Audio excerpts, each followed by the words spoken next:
오늘은 3장 그 7절, 이게 무화과 나무, 산악과 나무를 먹었죠. 그 열매를 먹은 이후의 상황에 대해서 잠깐 보겠습니다. 7절에 이에 그들의 눈이 밝아져 라고 했어요.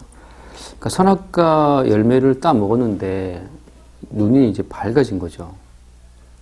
그러니까 이때 밝다라고 하는 것은 이제 하나님 보시기에 어떤 기뻐하는 그런 밝음이 이제 아닌 거죠. 이게 밝다고 하는 것이 어디에 밝은 것이냐. 흔히 하는 말처럼 아주 도박에 밝아. 예를 들면 여자에 밝아. 뭐 아주 그 잡기에 밝아. 이런 거 있잖아요. 그런 것처럼 선악과를 먹고 눈이 밝아지긴 했는데 이 밝아짐이라고 하는 것이 하나님이 원하시는 밝아짐이냐. 그렇지 않다는 것이 쭉 나오기 시작해요. 그러니까 우리가 무조건 뭐 밝다는 것이 좋은 게 아니에요. 그래서 밝아진 결과 뭘 이 사람들이 알았냐 하면 자기들이 벗은 줄을 알았다고 했잖아요. 밝아져서 벗은 것을 이제 알기 시작했어요. 그럼 그때까지 자기가 벗은 것을 못 봤다라고 하는 거, 못 본 것은 어떤 거예요? 그때까지는 이 벗은 사실을 몰랐단 말이지. 그게 안 보인 거죠, 그죠? 그들의 눈에 벗고 있다라고 하는 것이 안 보였어요. 그게 뭐 보이긴 보였다 하더라도 그게 전혀 문제가 안 되는 거였죠. 새로운 안목이 생겼어요. 새로운 안목이. 그건 뭐냐면 이제 자기 자신을 성찰할 수 있는 안목이 생겼다. 그러니까 이제 자기 성찰이라고 하는 것이 엄청나게 좋은 것 같지만 그 자기 성찰은 평생 사람이 자기를 괴롭히는 하나의 동기가 돼요. 내가 나를 보면서 나의 부족함을 내가 안다고 하는 것은 평생 인간의 괴로움이고 큰 짐입니다. 사람이 자기가 벗은 것을 알면 그때부터 어떻게 돼요? 그때부터 여기 말씀처럼 벗은 줄을 알고 무화과 나무 잎을 엮고 치마라 삼았더라라고 했잖아요. 벗은 것이 보이는 족족 그걸 다 감춰야 된다는 거. 그러니까 내가 나를 성찰해서 나의 부족함이 보인다. 그때부터 괴로운 것은 그 부족함을 그 무언가로 이제 메꿔야 한다라고 하는 아주 그냥 자동적인 반응이 따라온다는 거예요. 자기가 벗은 것을 알았다. 그 벗은 것을 가리기 위한 치마를 만들어 입었는데 이제 벗은 것을 가리기 위한 어떤 조치를 계속 해야 한다라고 하는 이제 엄청난 부담이 따라와요, 인생 가운데. 사람이 평생도록 뭐 하냐 하면 부끄러움 가리려고 뭐 하다가 시간 나갑니다. 돈이 없어 부끄럽잖아요. 돈으로 가려야 되겠죠. 돈 벌어야 되고. 명예가 없어 부끄럽죠. 명예를 또 얻어야 되니까 또 분주하고. 남들이 봤을 때 내가 좀 패배한 것 같아. 실패한 것 같아. 남들이 보는 거 안목을 또 바꾸기 위해서 또 뭔가 또 덧입어야 되거든. 그러니까 이 사회적인 어떤 세평, 세상의 평가라고 하는 거, 또 타인의 안목이라고 하는 거, 거기에 맞춰가기 위해서 계속 움직여야 되는 아주 엄청난 짐을 지게 되죠. 그러니까 뭐 공황장애는 다 마찬가지입니다. 이게 타인의 시선을 의식하거나 자기가 자기를 바라봤을 때 나 벗었다라고 하는 거, 내가 나를 성찰하고 내가 나의 부족함을 보는 그 순간부터 이제 이게 두려움이에요. 빨리 이것을 가려야 된다고 하는 거. 빨리 적당한 때 빨리 내 부끄러움을 못 가린다고 하는 그것이 그 사람에게 공포가 되고 두려움이 되는 거죠. 빨리 가려야 되는데. 그래서 그 결정적으로 또 8절 말씀 보면 그들이 그날 바람이 불 때 동산에 거느시는 여호와 하나님 소리를 듣고 어떻게 됐어요? 여호와 하나님의 낯을 피하여 동산 나무 사이에 숨은 줄 알게 되어 있죠. 이게 숨었어요, 이제. 여기서 이제 인간의 어떤 자아의 분열이 시작돼요. 자아 분열이. 어떤 자아 분열이냐 하면, 내가 봤을 때 나는 부끄러운 존재이기 때문에 내가 숨어야 되잖아요, 이제. 그러니까 부끄러운 내 존재는 숨겨야 된다고 하는 거. 부끄러운 내 존재는 숨겨야 되고, 이제는 치마를 만들어 입은 근사한 내 자아는 밖으로 만들어내야 되겠죠. 그러니까 인간 속에 두 개의 자아가 있는 거예요. 타인에게 보여줄 아주 근사한 옷을 입은, 그 나무잎으로 엮어 만든 치마를 만들어 입어서 부끄러움 없는 자아가 하나 있고, 그건 이제 타인에게 보이는 전시용이에요. 그 다음에 그 타인에게 보이는 전시용 말고 내가 보기에도 내가 부끄러워. 내가 부끄러운 그 자아는 어떻게 돼요? 꽁꽁 숨겨놔야 되는 거죠. 숨겨놔야 되는 거예요. 그러니까 또 하나의 자아는 깊이 은폐를 해야 되고, 또 하나의 자아는 계속 꾸며서 타인들에게 보일 좋은 어떤 자아로 꾸며야 된다라고 하는 이제 이 두 가지 아주 그냥 평생 따라오는 노동이에요. 부끄러운 나는 꽁꽁 감추고 숨기고, 누워있으면 방귀도 안 되고 말이죠. 트림도 안 되고 말이죠. 이걸 숨겨야 된다고. 이게 진짜 배탈 났을 때 이게 아주 고역이에요. 아직 그렇잖아요, 우리가. 그러니까 남들 앞에 트림해도 안 되고 방귀도 안 되고 뭐 해도 안 되는 아주 근사한 자아로 자기를 포장해야 한다고 하는 그 압박감이 따라오는 것이고, 누가 봐도 저 사람은 참 대단한 사람이다, 훌륭한 사람이다, 성공한 사람이다, 그런 좋은 평가를 받는 아주 근사한 자아로 나를 치장하는 거, 그 나무 잎을 해서 엮어 만드는 거고, 그게 이제 하나의 중요한 짐이 되고, 언제 나올지 모를, 언제 고개를 내밀지 모를 부끄러운 자아를 계속 감춰야 된다라고 하는, 그게 이제 무거운 짐이 되죠. 그 어떤 모든 인간, 사실 다들 모든 인간은 어떤 분열적인 어떤 자아, 이 두 개의 자아를 가지고 인생을 살아갑니다. 남들에게 꾸미는 그 자아를 남들이 볼 때 인정해주지만, 홀로 있을 때, 홀로 있을 때, 그 거치장을 다 벗어버리고 홀로 자기 방에 웅크리고 앉아있을 때, 그때 또 내가 나를 바라보잖아요. 참 한심하고, 참 진짜 뭐라 할까, 대책 없이 부끄러운, 누가 내 정체를 보게 되면 큰일 났다 싶을 정도로 이렇게 숨기고 싶은 자아가 또 있단 말이죠. 그 두 개의 자아 때문에 인간이 평생 이제 아주 골머리를 앓고 살아가요. 그러니까 쉽게 말하면 부끄러운 자아를 감추다 안 되면 자결이에요. 더 이상 부끄러운 자아를 숨길 수 없을 때 그때 택하는 방법이 이제 봉탄을 피우든지 뭐 목을 매든지 하는 거죠. 그래서 심지어 이제 하나님의 소리를 듣고 나실패에 이제 숨는 거잖아요. 숨었어요. 그러니까 이제 여기서 우리 어떤 존재라고 하는 것이 하나님의 면전에 설 수 없도록, 하나님의 면전에 자기를 오픈할 수 없도록 이제 우리가 자기를 숨기는 존재가 되어버린 거죠.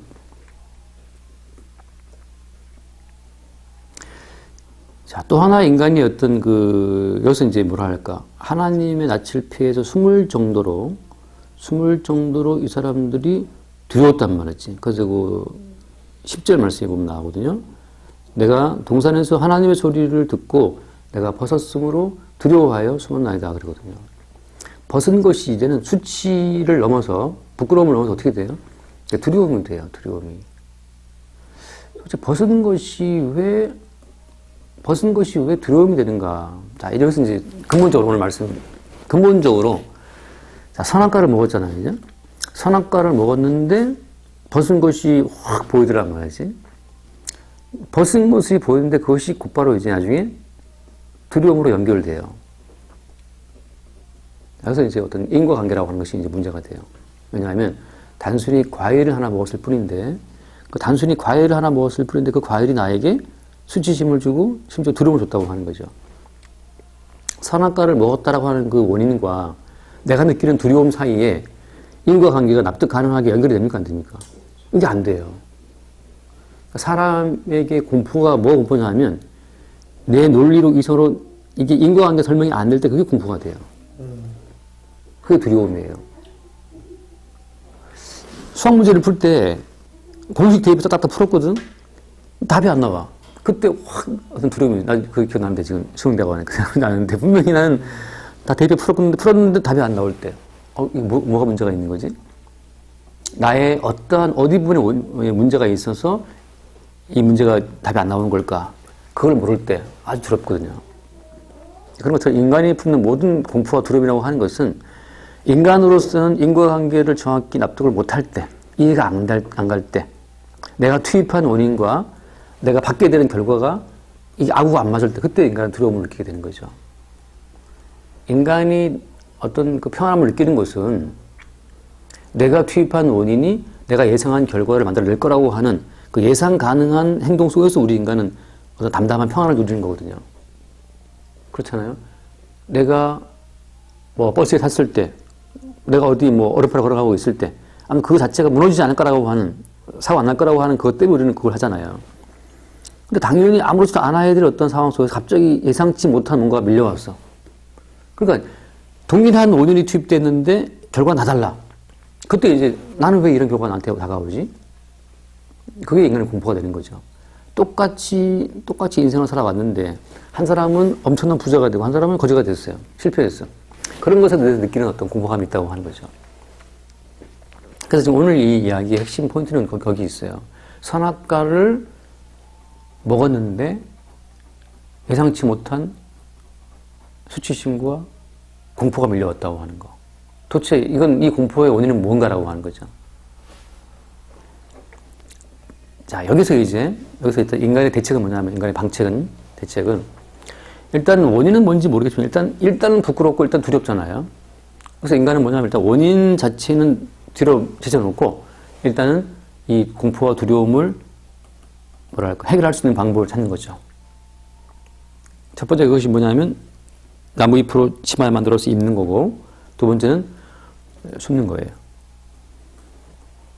계속해서, 뭔지는 알 수 없지만 끝없이 솟아올라오르는 두려움이거든요, 이게. 아직 지금 오늘인지 몰라요, 지금. 오늘은 덮어놨어, 지금. 계속해서 어때? 공포로 밀려 올라와요. 대책은 뭐다? 끝없이 수치가 올라올 때마다 덮는 거죠, 계속해서. 아, 이게 지금 얼굴이 좀 못생겼어? 아, 그럼 수술로 가자. 공부 못해? 과외선생 드리자. 아, 오늘은 모르겠지만 아무튼 계속해서 우리는 결과를 해결하는 쪽으로 방향을 잡고 대책을 세우는 거예요. 따라온 것이 뭐냐면 끝없는 무화나무 이파리 치마들이에요. 그것이.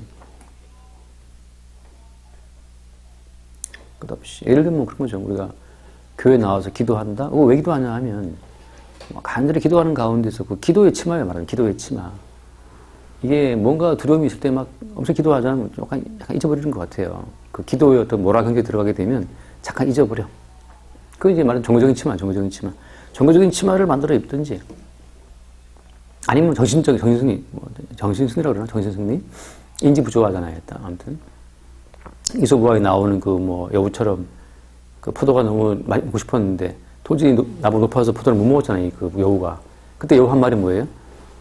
저 포도는 분명 맛이 없고 싫을 거야 하고 간다고. 인지 부조화 같은, 내가 해결할 수 없는 상황이 생겼을 때 우리는 어때요? 내 머릿속으로 그 상황을 스스로 각색해 만들어 가지고서 그 속에서 내가 안주해버려요. 여우가 그 포도를 봤어요. 여우가 그 포도가 신지 맛인지는 모르겠지만 아무튼 먹을 수 없잖아요. 먹을 수 없으니까 어때? 먹을 수 없으니까 그냥 저 포도는 무척 시고 맛이 없다라고 하는 것으로 자기 인식 자체를 바꾸고서 가는 거죠. 바깥의 현실을 바꿀 수 없을 때는 어떻게 된다? 내 인식을 바꿔버리는 거죠.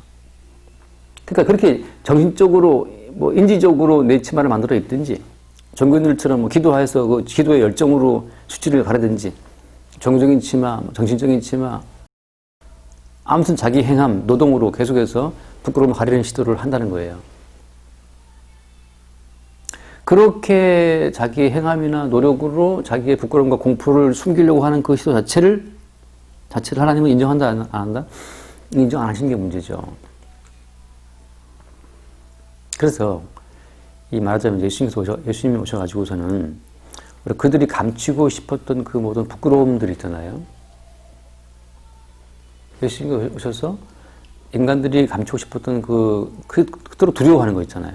실패할까 두렵고, 망할까 두렵고, 사람들한테 위험하게 두렵고 하는 그 모든 그 공포와 두려움 자체를 주님께서 딱 질문하셨을 때, 하나님은 계속해서 그들의 그 수치와 두려움과 공포 자체를 덮어주는 식으로 예수님께서 문제를 해결하신 게 아니라 어떻게 했어요?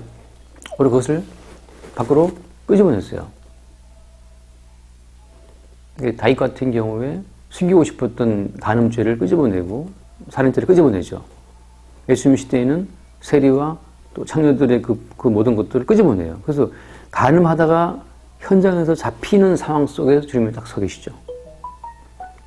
모든 인간들이 피하고 싶은 게 그거거든요. 간음하다가 현장에서 잡혔다. 이거 정말 부끄러운 일이거든. 부끄러움과 플러스 죽을 수 있잖아요. 다 돌 들고 좀 찍으려고 그러니까.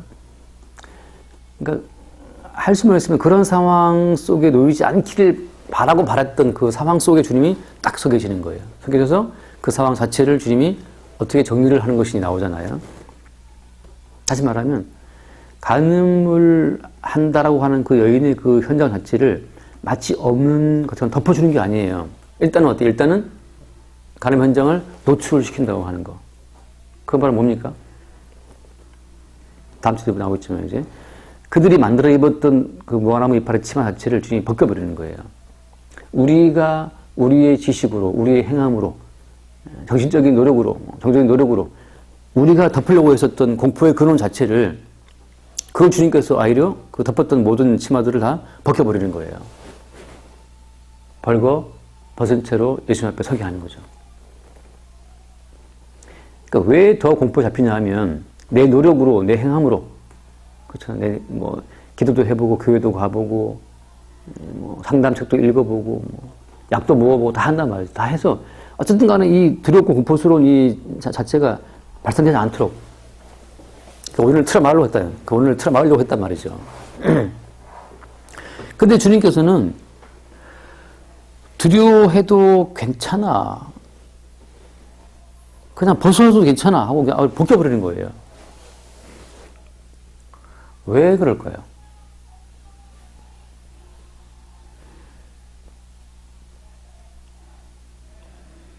왜 그러냐 하면,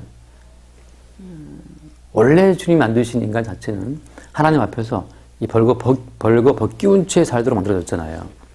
그 말은 무슨 말이에요? 네가 벌거벗고 있어도 나의 사랑이 너의 수치를 능히 덮는다라고 하는 그 관계성.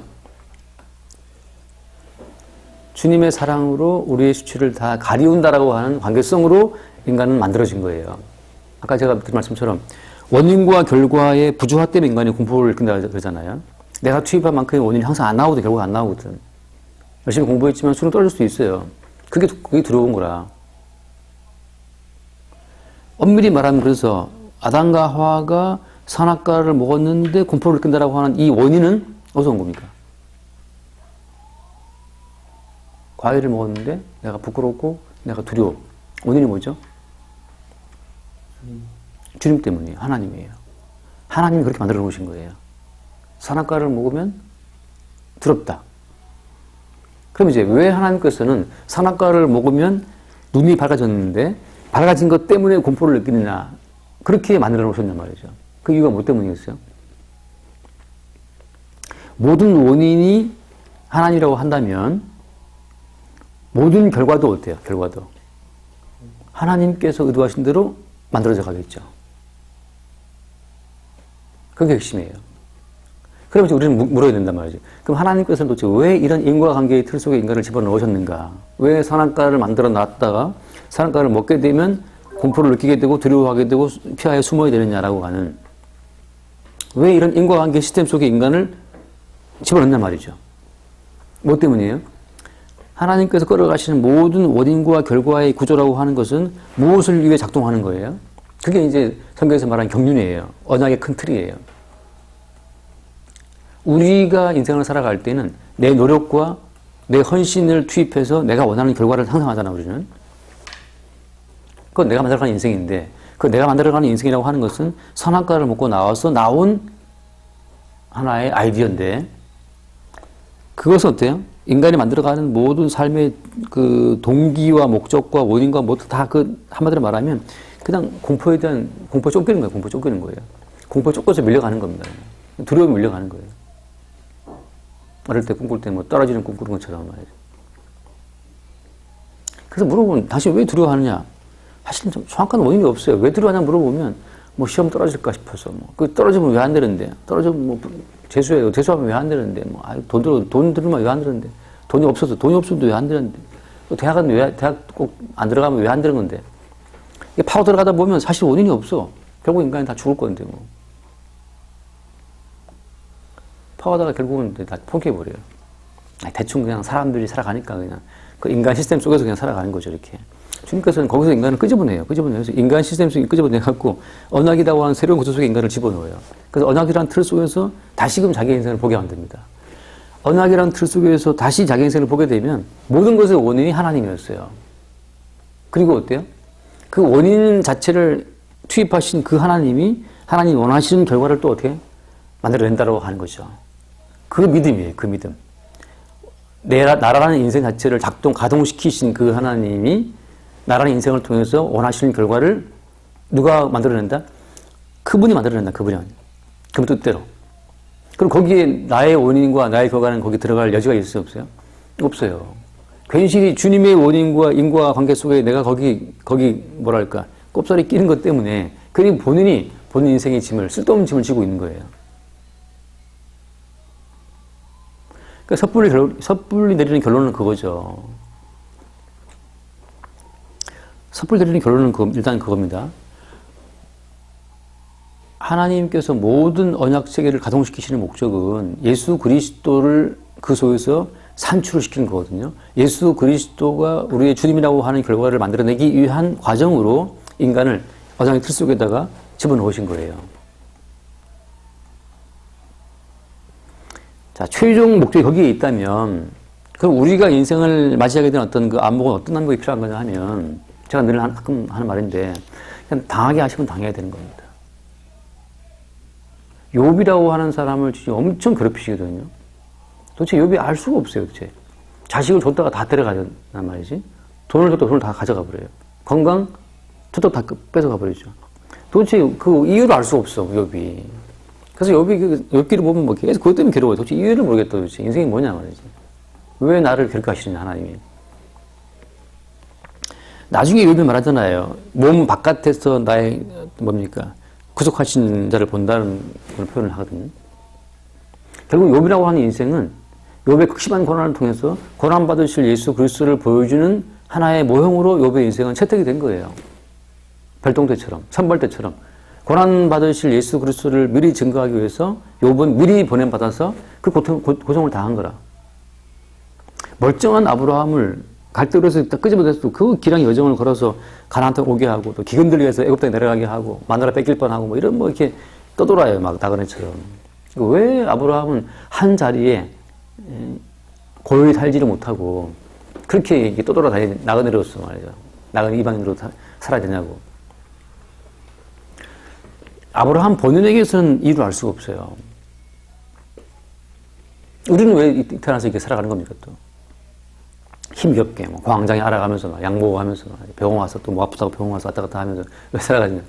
이건 당해야 돼. 왜 당해야 되냐면 예수 그리스도를 만유의 치로 세우려고 하는 언약적인 구조 속에 주께서 우리를 불렀기 때문에 예수 그리스도를 만유의 치로 세우기 위한 과정으로 우리가 동원되었다 라고 할 때는 우리에게 주어지는 모든 고난과 아픔도 이유가 있는 거예요. 무슨 이유냐 하면 거기다 늘 말하는 예수 그리스도의 십자가의 아픔 자체를 증거하기 위해서 혹은 예수의 십자가의 아픔에 동참하기 위해 주님이 주신 아픔이라고 하는 거죠. 그게 늘 하는 말처럼 당해야 된다. 여기서 이제 또 하나 오해가 뭐냐면 우리가 우리의 고통 자체를 고통이라고 막 이렇게 때를 부르는 이유는 뭐 때문이냐 하면 우리 인생이라고 하는 것이 고통 없이 살아 마땅하다라고 하는 나에 대한 어떤 전제를 깔고 있는 거예요. 이 밝아진 눈이 말해주는 건데 반드시 우리가 어떤 평안하게 살아야 됩니까? 고통 없이 살아야 되는 거예요. 이 땅에 태어났으면 고통 없이 평안하게 살아야 된다고 하는 그 자체가 하나의 미신이에요. 우리가 시작한 인생이 아니기 때문에 우리는 시작하신 그분에 의해서 우리 인생이 만들어져 가거든. 근데 우리는 이미 중간에 생긴 우리의 자아를 가지고서 우리 인생은 평안해야 돼, 뭐 부자가 돼야 돼, 이런 하나의 미신을 품게 됐다고. 이 땅에 우리를 나게 하신 그분이 원인자이기 때문에 그분께서 설정해 놓으신 대로 가는 거예요. 중간에 개입된 뱀의 지혜가 말하기를 너는 행복해야 돼. 너는 평안해야 돼. 이건 중간에 개입된 그러니까 뱀에 의해 투입된 하나의 환상이에요. 하나의 버그, 뭐지, 그거를, 뭐, 게임 할 때 보면 왜, 뭐, 게임성이, 뭐, 렉 걸린다, 혹은 뭐, 하나의 버그라는 버그, 뭐, 이번에 뭐, 윤석열이가 문재인 정부의 버그라 그러는데, 뭐, 말하자면, 뭔가 지금 땅에 뭐 개입된 거예요. 그래서 나의 흐름과 방향 가운데에서 뭔가 자꾸 문제를 일으킴이 들어와 있다고. 그게 바로 말하자면, 마귀가 우리에게 하나 던져준, 너는 행복해야 한다. 너는 아프지 말아야 된다. 근데 사실은 하루 종일 아파도 사실은 우리한테는 뭐라고 따질 만한 조건이 없어요.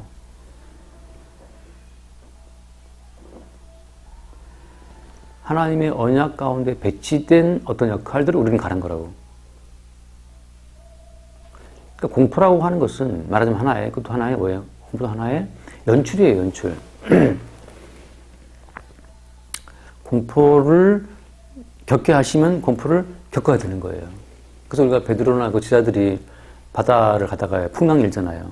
그때 그 제자들이 막 무서워서 우리가 죽게 되었나이다 하면서 예수를 막 깨운단 말이지. 우리가 죽게 되었나이다 하고 예수를 깨운다. 그 극심한 공포 속에 들어가요. 근데 예수님께서 뻗어시 일어나고 하시는 말씀이 뭐가 두려워하냐 믿음들 하고 책망하시거든. 거기서 우리는 뭘 바라보는 겁니까?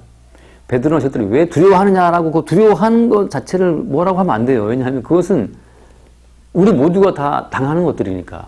베드로만 두려워합니까? 우리는 안 두려워해요. 그러니까 우리는 오히려 어때요? 왜 두려워하느냐, 믿음 없는 자들아라고 하는 그 책망하시는 예수님을 우리의 삶 가운데 깨우기 위해서 주님께서 우리로 하여금 두려운 상황 속에 우리를 노출시키는 거예요. 뭘 동원시키기 위해서? 왜 두려워하느냐, 믿음이 없는 자들아라고 책망하시는 그 예수님 자체를 등장시키기 위해서, 예수님을 등장시키기 위한 하나의 복선처럼 우리는 두려워하는 거죠. 우리는 아파해요. 주여 아파 죽겠습니다.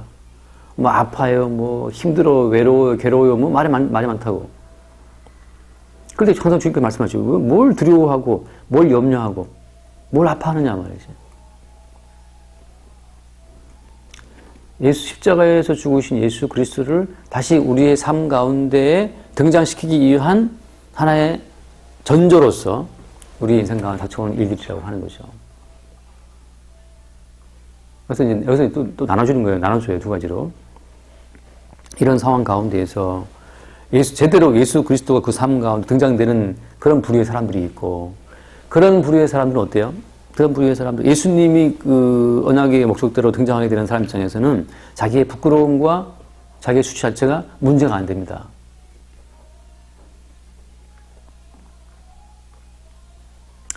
이거는 뭐라고 말할까요?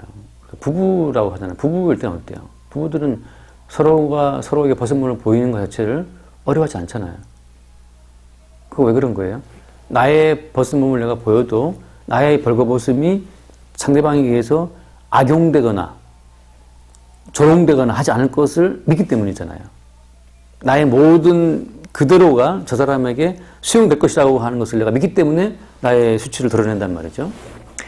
자, 예수님 앞에 서게 되는 사람, 예수님의 등장으로 예수 앞에 서게 되는 사람 입장에서는 예수님 앞에서 자기의 부끄러움 자체를 보이는 것을 그걸 아무런 의미 삼지 않을 수 있습니다. 왜? 예수님께서는 나의 부끄러움을 정죄하거나 책망하거나 조롱하거나 하시지 않고 당신이 흘리신 피로 그대로 나의 부끄러움을 덮으실 것을 내가 신뢰하기 때문에, 믿기 때문에.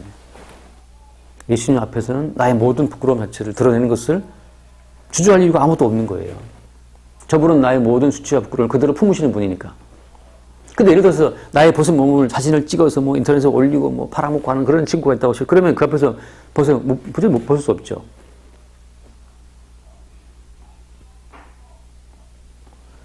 그러니까 예를 들면 마귀라고 하는 존재는 그렇잖아요. 너 벗었지? 넌 죽어야 돼. 너 죄지었지? 넌 죽어야 돼. 너 봐라, 너 시커먼데 저거. 부끄러운 거 좀 봐라. 계속 그걸 정죄한단 말이죠. 대제사장 여호수아가 더러운 옷을 입고 섰을 때, 그때 마귀가 사탄이 대제사장 여호수아에게 더러운 옷을 정죄할 때 주님 말씀하시죠. 저기 정한 옷을 입히고 정한 관을 씌우라 말이죠. 그러니까 우리의 부끄러움과 수치 자체가 그것이 정죄가 되지 않고 조롱되지 않는 그 대상으로서 주님을 보게 되는 사람 입장에서는 될 것 같은데 더 이상의 뭐 어떤 수치와 부끄러움 자체를 감출 이유가 없는 거죠. 그게 차이점이에요. 그러니까 이 공포와 두려움이라고 하는 것은 내 조치에 의해서 해결되는 것이 아닙니다. 벗어도 아무런 상관이 없는 그 주 앞에 섰을 때만 문제가 안 돼요. 타인 앞에서 내 모습을 당당하게 보일 거야. 이거는 어떻게 계속 치마를 만들어 입는 거야. 무겁게, 아주 무겁게. 왕관을 쓸 자, 뭐 왕관의 무게를 흔들라 그런 말 있잖아요. 뭐. 왕이 될 자, 왕관의 무게를 흔들라. 그거 정말 치마 중에 아주 극상품 치마, 가장 무거운 치마가 그게 왕관이거든. 남들이 다 나를 우러러보고 나를 두려워하고 존경하게 되는 그 왕의 자리 말이죠. 앞에서는 존경하나 뒤에서는 다 또 씹죠. 그러니까 언약의 구조 속에서 예수 그리스도의 받아들여 주심을, 그러니까 용납해 주심을 그대로 믿게 되면 나의 수치와 부끄러움 자체를 그대로 오픈하게 돼요. 이것을 나의 수치와 부끄러움을 덮으실 그 주의 사랑을 신뢰할 때, 그때 비로소 이제 모든 공포는 사라지는 겁니다. 그게 나를 믿는 자는 부끄러움을 당치 아니하리라. 로마서 9장 읽고 마칩시다.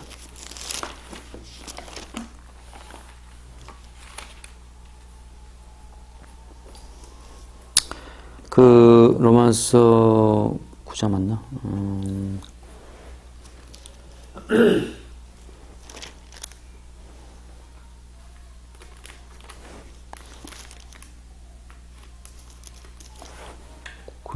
구장 아닌가? 수치를 당치 아니하리라, 부끄러움을 당치 아니하리라고 어디 갔는 거? 그럼 딴 데로 봅시다. 그 4장, 로마서 4장을 봅시다.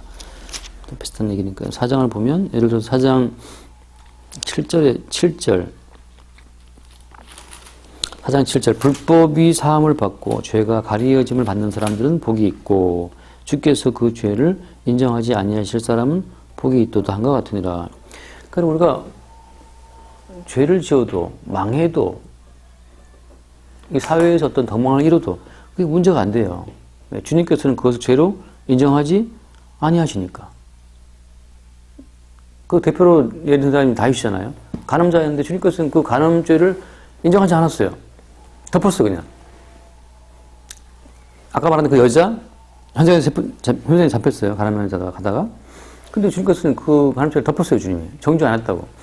그 주님 앞에 섰을 때 내가 느끼는 공포와 두려움의 원인이 되는 그 모든 죄에 대해서 그거를 주님께서는 그냥 다 포용하신다라고 하는 믿음이 있을 때 그때 우리는 드러낼 수가 있어요.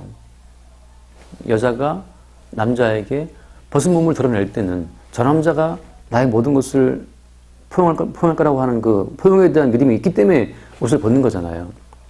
그게 이제 말하자면 아담과 하와가 벗었지만 부끄럽지 않은 거거든. 서로가 서로의 수치 자체를 봤을 때 그것이 서로가 서로에게 응답이 된 거기 때문에. 그러니까 공포라고 하는 것은 예수님의 수용하심 앞에, 예수님의 품어주심 앞에서만 해결되는 문제지 내가 어떤 조치를 취한다고 해서 해결할 수 있는 문제는 절대 아니라는 거죠. 심지어 우리가 망하고 죽어도 죽는 수도 마찬가지, 죽는 수도. 그게 주님 보시기에 문제가 안 돼요. 그래서 내가 든 비유처럼 너는 왜 거지냐라고 물었을 때 거지라고 할 때 사람들은 거지를 무시하잖아요. 멸시하고. 근데 어때? 그 거지가 되게 하신 게 누구니까? 주님이 되게 하시다니, 거기 되게 했다니까. 주님이 거지가 되게 하시고, 주님이 그걸 품으시는 거예요. 왜? 주님 자신을 나타내고 드러내는 하나의, 주님 자신의 몸짓으로 그 사람 주님 거지로 있기 때문에. 우리 예수님이 사람들한테 거지처럼 모욕받았기 때문에. 너 왜 망했냐라고 말할 때, 주께서 망하게 하신 거예요. 왜? 망하신 주님 자체를 앞서, 뒤서 증거하기 위해서. 그러니까 우리는 서로 피차에 주님에 의해서 용납을 받고 또 주님을 품게 되는 관계에 놓이게 되는 거죠. 그럴 때 이제 우리가 놓이는 이 땅의 처지에 대해서 더 이상 이 땅의 평가에 휘둘릴 필요가 없는 거예요. 가난하든 부하든 주께서 하게 하신 어떤 원인이었고 그걸 통해서 주님은 예수 그리스도와 하게 했다라고 하는 주되심의 결과를 주님께서 스스로 거두시기 때문에. 그러니까 작은 교회든 큰 교회든 돈이 많든 적든 뭐 높은 지위를 얻든 낮은 지위를 얻든 그게 문제가 안 돼요. 그럴 때 이제 그래서 우리는 공포에서 벗어나게 되고 벗은 모습 그대로, 가난한 모습 그대로, 낮은 모습 그대로 예수 그리스도를 드러내는 것으로 족하고 살아갈 수 있는 이분자가 되는 거죠. 그것이. 여기까지 합시다. 주님 감사합니다.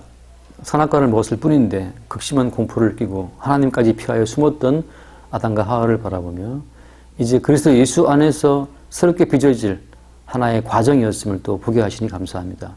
현재 우리의 모든 모습이라고 하는 것은 중간에 형성된 개입된 가치로 인해서 혼란스러운 것들임을 알게 하시고 우리의 전체 인생이 예수의 주되심을 위한 하나의 과정 속에 들어와 있음을 기쁘게 수용할 수 있도록 인도하여 주옵소서. 우리 주 예수 이름으로 기도드리옵나이다. 아멘.